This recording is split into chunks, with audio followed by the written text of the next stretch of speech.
کبھی سوچا ہے کہ ایک شہر جو ایک دریا کے کنارے آباد تھا کیسی دنیا کی سب سے طاقتور سلطنت بن گیا؟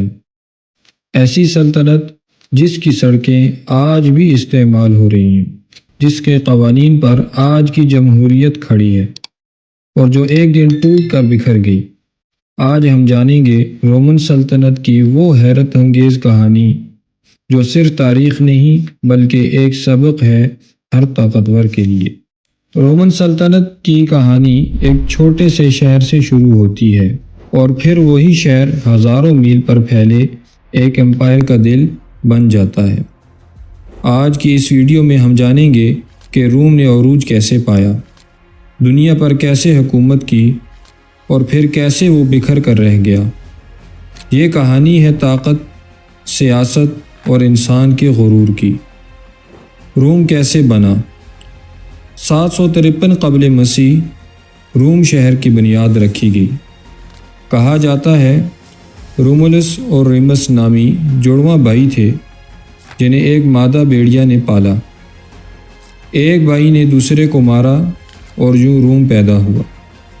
پہلے روم میں بادشاہت تھی لیکن جلد ہی عوام نے بغاوت کی اور ریپبلک یعنی عوامی حکومت بنائی۔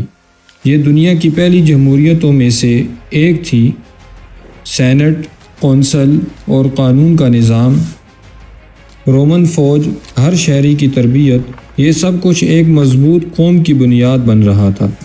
رومن ریپبلک نے سب سے پہلے پورے اٹلی کو فتح کیا۔ پھر آئی جنگ کارتھیج سے جسے پیونک وارز کہتے ہیں۔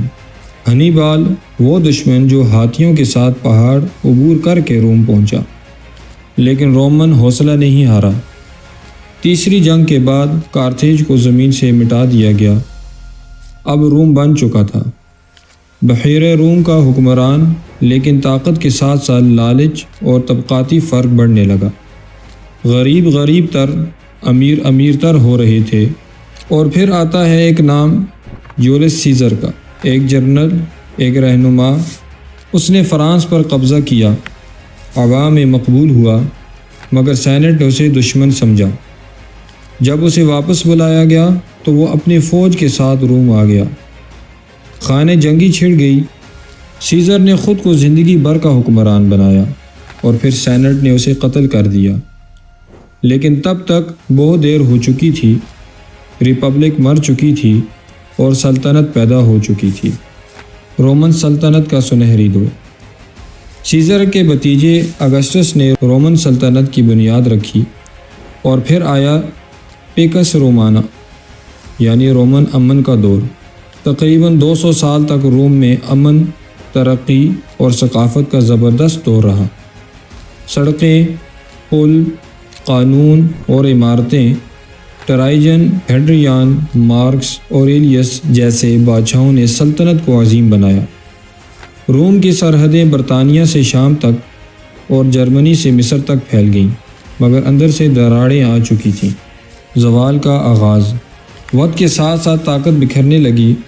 بادشاہوں کی آپس میں لڑائیاں، فوج کی وفاداری ختم، معاشی بحران، غلاموں پر انحصار اور عام عوام کی زندگی بد سے بدتر۔ 235 سے 284 عیسوی کے درمیان 26 بادشاہ آئے اور زیادہ تر قتل ہو گئے۔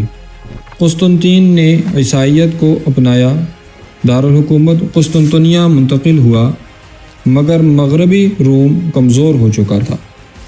آخر کار 476 عیسوی میں رومن امپائر کا آخری بادشاہ معزول ہوا اور دنیا کی سب سے عظیم سلطنت ختم ہو گئی۔ رومن سلطنت کی کہانی ہمیں یہ سبق سکھاتی ہے کہ طاقت ہمیشہ نہیں رہتی۔ نظام، انصاف اور عوامی فلاح ہی اصل بنیادیں ہیں۔ جب غرور، لالچ اور ظلم بڑھ جائیں تو چاہے سلطنت کتنی ہی بڑی ہو وہ بکھر جاتی ہے۔ روم صرف ایک شہر نہیں تھا، وہ ایک سبق تھا جو آج بھی ہمارے لیے زندہ ہے۔ تو دوستو، آپ کو کیا لگتا ہے رومن سلطنت کی سب سے بڑی غلطی کیا تھی؟ کیا ایسا زوال آج بھی کسی طاقتور قوم کو آ سکتا ہے؟ اپنا جواب کمنٹس میں ضرور دیں۔ اگر آپ کو یہ ویڈیو پسند آئی ہو تو لائک کریں، سبسکرائب کریں اور بیل آئیکن دبانا نہ بھولیں۔ مزید تاریخی ویڈیوز کے لیے ہماری پلے لسٹ دیکھیں۔ تب تک کے لیے خدا حافظ۔